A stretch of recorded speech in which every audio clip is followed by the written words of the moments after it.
మరోవైపు సభలో మాట్లాడే అవకాశం ఇవ్వలేదంటున్నారు Harish Rao. PC Ghosh commission report ఒక ట్రాష్ అంటున్నారు. నేను మాట్లాడుతుంటే 33 సార్లు అడ్డుకున్నారు అంటూ ఆరోపిస్తారు హరీష్. బీఆర్ఎస్ పై బురద జల్లే ప్రయత్నం చేస్తున్నారు. ఒక్క ఎకరాకి నీళ్లు ఇవ్వలేదని నిరూపిస్తే రాజీనామా కూడా రెడీ అంటున్నారు హరీష్ రావు. 2 ఏళ్ల పాలనలో ఒక్క చెక్ డ్యామ్ అయినా కట్టారా? కేసులు మాపై కాదు అసలు మీపైనంటే కాంగ్రెస్ పైనే పెట్టాలంటూ కౌంటర్ ఇచ్చారు హరీష్ రావు.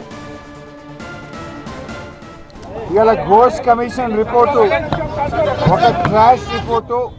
అందుకే ఈ రిపోర్టును మేము చెత్తపుట్టలో వేయడం జరిగింది. ఇది పూర్తిగా పక్షపాతమైన రిపోర్టు, ఏకపక్షమైనటువంటి రిపోర్టు. అసెంబ్లీలో సాక్ష్యాధారాలతో సహా ఘోష్ కమిషన్ ఏకపక్షంగా ఏ రకంగా రిపోర్ట్ ఇచ్చింది, ఎన్డీఎస్ఏ రిపోర్టు ఏ రకంగా డబుల్ స్టాండర్డ్స్తో ఎన్డీఏ రిపోర్టుగా ఎన్డీఎస్ఏ రిపోర్టు ఎలా ఉంది, సాక్ష్యాలతో సహా మేము వివరించడం జరిగింది. దాన్ని తట్టుకోలేక మొత్తం ముఖ్యమంత్రి గారితో సహా 8 మంది మంత్రులు 33 సార్లు మా ప్రసంగాన్ని అడ్డుకునే ప్రయత్నం చేశారు. పచ్చి అబద్ధాలు. ఇలా సభలో మేము మైక్ కావాలని దాదాపు గంటన్నర సేపు స్పీకర్ గారిని, ఎలియా మినిస్టర్ గారిని మేము ప్రాధేయపడ్డా కూడా మైక్ ఇవ్వలేదు. ఇవాళ మీరు ఏంది ఆదివారం రోజు అసెంబ్లీ పెట్టి ఎక్కడ ఈ రిపోర్టు కోర్టులో కొట్టుడు పోతుందో అని హడావిడిగా పెట్టి బురద జల్లే కార్యక్రమానికి ఇవాళ ప్రభుత్వం దిగింది. నిజంగా చర్చ మీద మీకు నిజాయితీ ఉంటే ఎందుకు మాకు మైక్ ఇవ్వలేదు? మైక్ ఇస్తే మీకు వచ్చిన ఇబ్బంది ఏంటని నేను అడుగుతా ఉన్నా. సరే, మీరు కమిషన్ వేశారు, ఇదేం కోర్టుల్లో నిలబడదు.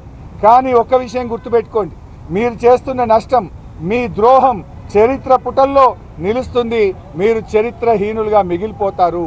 2 ఏళ్ళయింది, ఇంకెప్పుడు చేస్తారు? ఆయన అంటుండు బట్టిగా 2 ఏళ్ళయింది, ఇంకా చేస్తారట. చేసే టైం అయ్యే వరకు మీరు దిగిపోతారు, మీ పని అయిపోతుంది. ఒకటి మాత్రం గుర్తుపెట్టుకోండి, మీ అరాచకాలు, మీ కుట్రలు, మీరు చేస్తున్నటువంటి అక్రమ కేసులు అన్నీ లెక్క పెట్టుకుంటున్నాం, వడ్డీతో సహా చెల్లిస్తాం, వదిలిపెట్టే ప్రశ్నే లేదని కూడా వారిని ఈరోజు నేను హెచ్చరిస్తా ఉన్నా. ఈరోజు ఇక్కడ ఈ కాంగ్రెస్ ప్రభుత్వం ఏ రిపోర్ట్ అయితే పెట్టిందో అది ఘోష్ రిపోర్ట్ కాదు, ట్రాష్ రిపోర్ట్. అట్లాగే మరి మేము అందుకే ఈరోజు చెత్తబుట్టలో వేయడానికి తప్ప రిపోర్ట్ దేనికి పనికిరాదన్న ఉద్దేశంతో, ఎందుకంటే కనీసం మా వాదన వినకుండా, కనీసం క్రాస్ ఎగ్జామినేషన్ చేయకుండా, కమిషన్ ఆఫ్ ఎంక్వైరీస్ యాక్ట్ ఏదైతే ఉందో దానికి తూట్లు పొడుస్తూ, దాని చట్టాన్ని ఉల్లంఘిస్తూ ఈ కమిషన్ ఏదైతే నివేదిక ఇచ్చిందో ఆల్రెడీ మేము న్యాయ పోరాటం చేస్తున్నాము. ఆ పోరాటం కొనసాగుతుంది. రాజకీయంగా ఏం చేయాలి అనేది పార్టీ పరంగా కూర్చొని, ఎందుకంటే ఇది ఒక కుట్ర, కేసీఆర్ గారిని బదనాం చేసే కుట్ర, తెలంగాణను దేశవ్యాప్తంగా బదనాం చేసే కుట్ర తప్ప ఇందులో ఏమి కూడా లేదు. నిజం ఎప్పటికైనా నిలకడ మీద తేలుతుంది.